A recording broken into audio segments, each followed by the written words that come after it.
Hey guys, welcome back to my channel. Today I have a tag video. I haven't done one in a long time.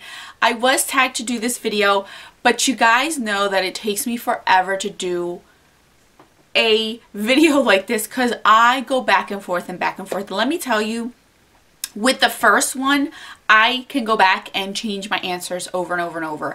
And that's what I've done with this one. And I'm sure after I'm done filming this, a few months from now, I'm going to tell myself, oh, I could have said that one. Oh, I could have said that one. Oh, it's just eyeshadows are my jam. And when it comes to a palette, I can't help myself. I love eyeshadow palettes. I love playing with eyeshadow. So I am doing the Perfect Palette Tag Part 2. And this took me forever to do. So I am sorry. It's probably like a month ago I've been tagged to do this, but here I am.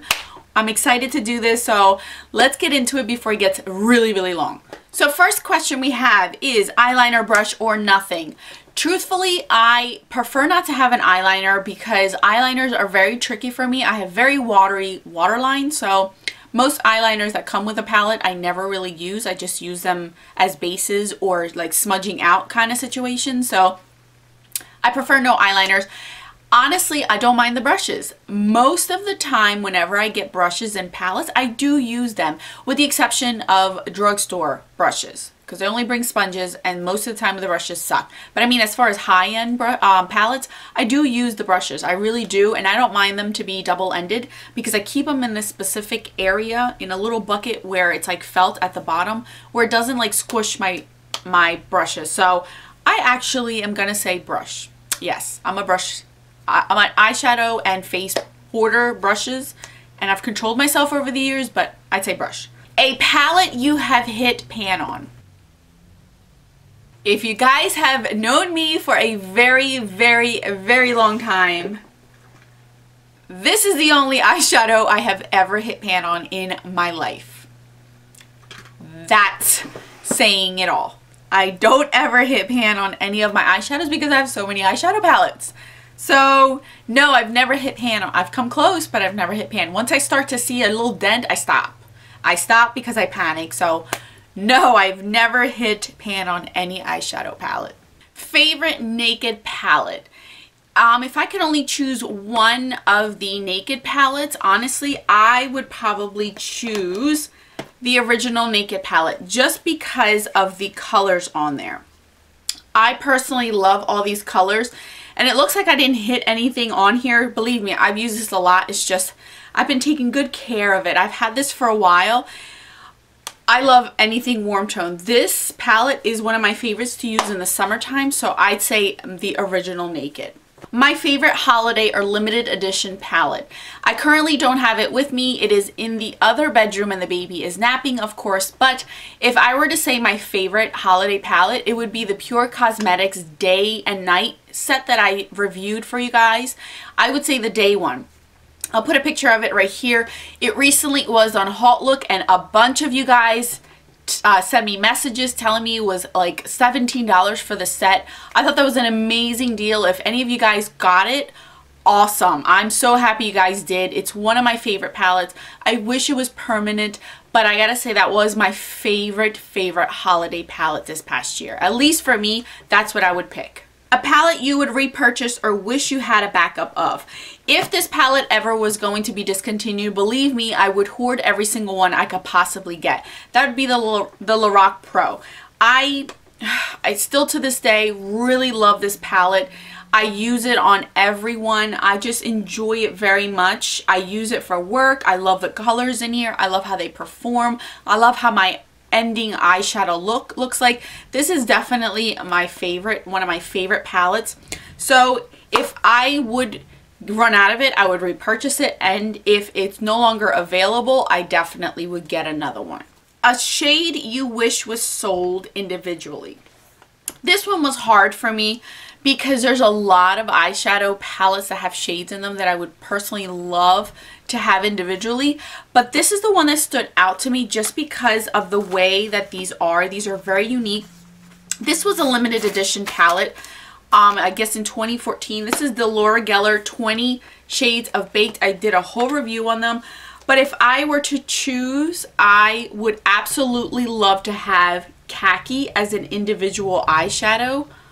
Look at that amazingness. Like seriously, I love this eyeshadow. Kind of reminds me of what I'm wearing today. Another one I would love is Goldie. Like most of these I would love as a single eyeshadow because these just performed so good. But Pearl, Oyster, all these like Amber, these are just so good.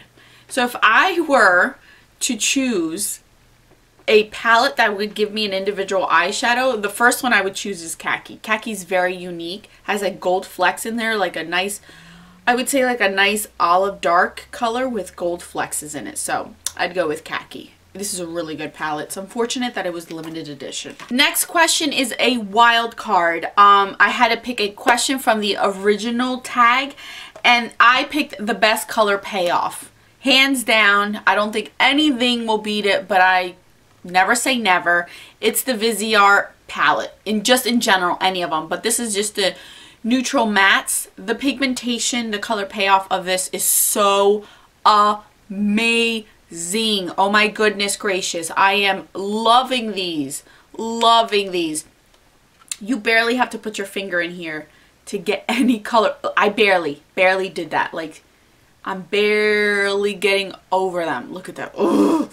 Pigmentation is so good. Love these. So I would say best color payoff would be the Viseart palettes. Those are really good. And the last question would be palettes that you would recommend. I couldn't just pick one, so I'm going to say 3.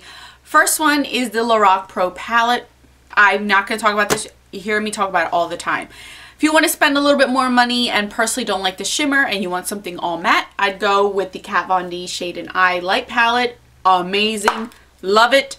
And if you want to splurge and spend a little bit more, still wanting the neutral mattes, any of the Viseart palettes, they're awesome. I have 4 of them, and I can't say I love one more than the other. They're all amazing. So these are the 3 that I would recommend depending on the person, whether you want to splurge, you want all matte, or you want more of a colorful look, but not, it's like adult shimmer, I would say. So these are the 3 that I would recommend. So that's it, guys. I know 8 questions literally took me over a month to figure out, just because I am such an eyeshadow junkie. I love this. I'm pretty sure after I'm done filming this, I'm gonna think like, oh, I should have said that. Oh, I should have said that.